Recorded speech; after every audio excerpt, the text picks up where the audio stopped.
older I get in life and the more I see in the world, I realize that the women way of doing things, right, of doing business, of doing politics and so on, must be brought up a bit more. Um, and I'm talking about the woman way rather than the woman herself, right? I was watching a documentary a few days ago, a beautiful documentary about the Israel and Palestine situation, and it was a documentary from the 50s that and mostly in the 40s and the 50s, and it was about when men were engaged in war in the region. Women started getting together, Israeli and Palestinian women, and they started getting together and they started talking. And then they were very close to signing the closest thing to a peace treaty between the two countries. And then men came back from war and like, go back to the kitchen, right? And yeah, go back to the kitchen. We're back here, right? And the reason why I'm bringing up this story is because obviously I truly believe in that women need to be empowered, and not because it's we're talking about diversity and inclusion. I think because the women way of doing things, de-escalating situations most of the time, and just being generally caring and empathetic must prevail in leadership, whether it's in businesses or in politics. And obviously someone will come and tell me, oh, look at, I don't know, Margaret Thatcher, she was a warmonger. Yes, but she was a woman in a man's world. She was playing the man game. She was effectively she had male behavior, right? So I'm talking about that's why I'm a fan of the way women do business, not because they're women, it's because of the female way of looking at things. And that's what I understand with female empowerment here.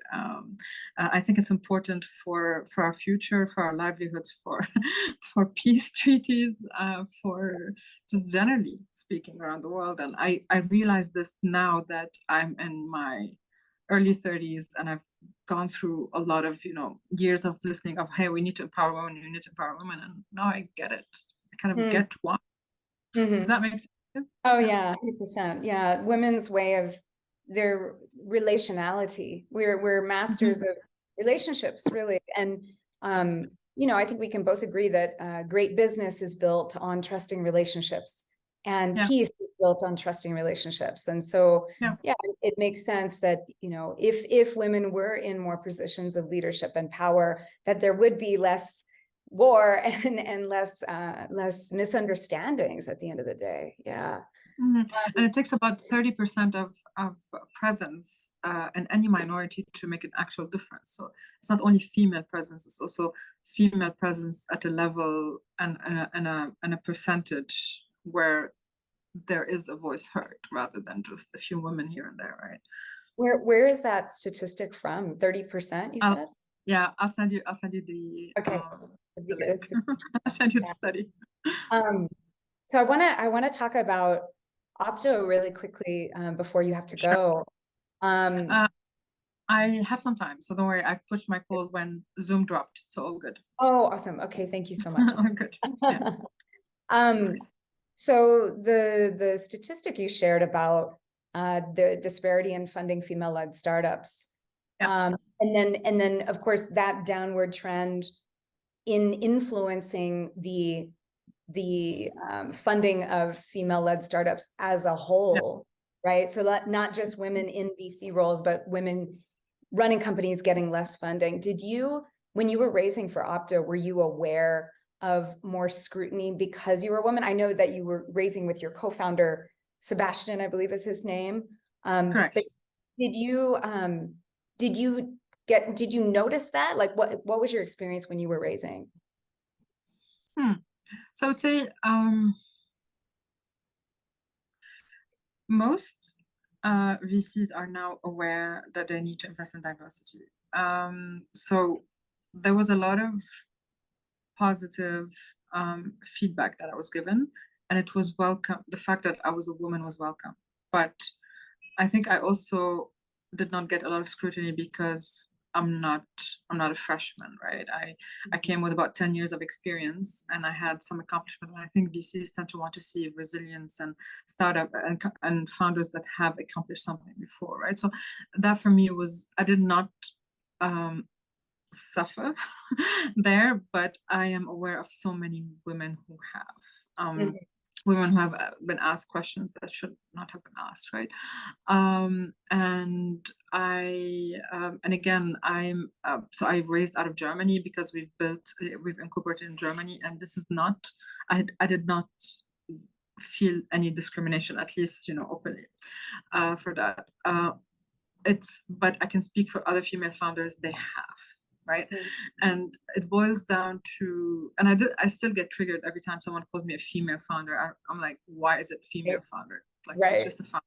Move on, stop making a deal out of it. And then I started attending conferences, and every time a female founder was introduced on stage, she was introduced by another woman in VC as a female founder. So also it's a bias that women have against women as well.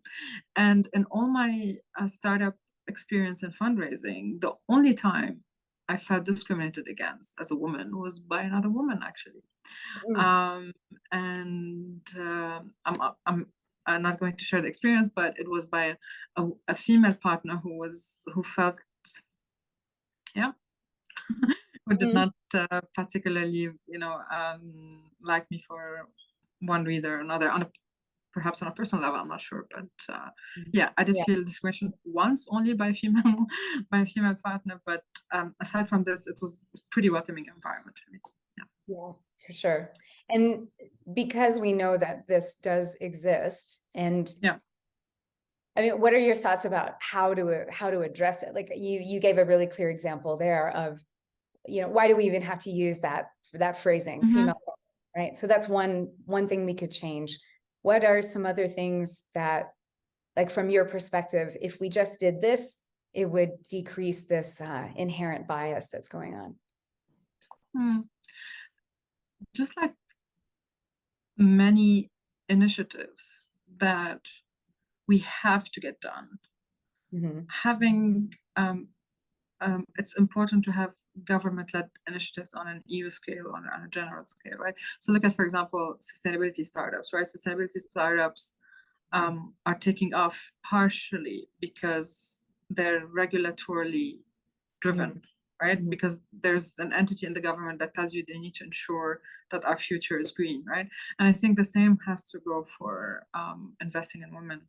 I think governments should encourage it, should incentivize it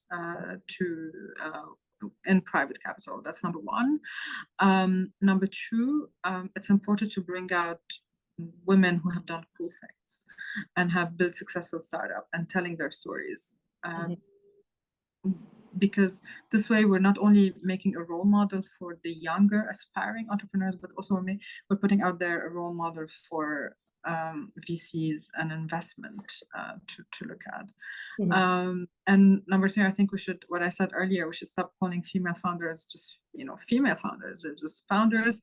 They're like anyone else, and they're awesome. And most of the time, it's actually not most of the time, 9 out of 10 times, and I'll also send you the study, that they tend to generate significantly more ROI than male-driven startups.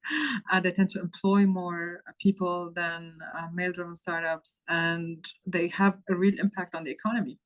In most countries around the world, especially in emerging markets, women tend to found businesses out of necessity rather than out of opportunity, right?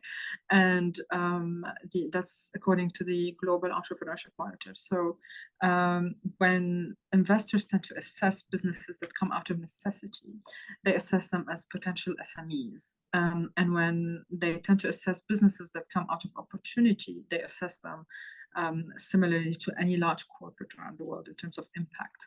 So they tend to invest more in businesses that come out of opportunity. So it's also important to give some visibility to businesses in emerging markets that also come out of necessity. And I think people like Muhammad Yunus, the Nobel laureate, who's worked very, very hard on microfinancing and so on, are so essential in our world, because not everything has to be financing rounds of 12 and 15 and 100 million.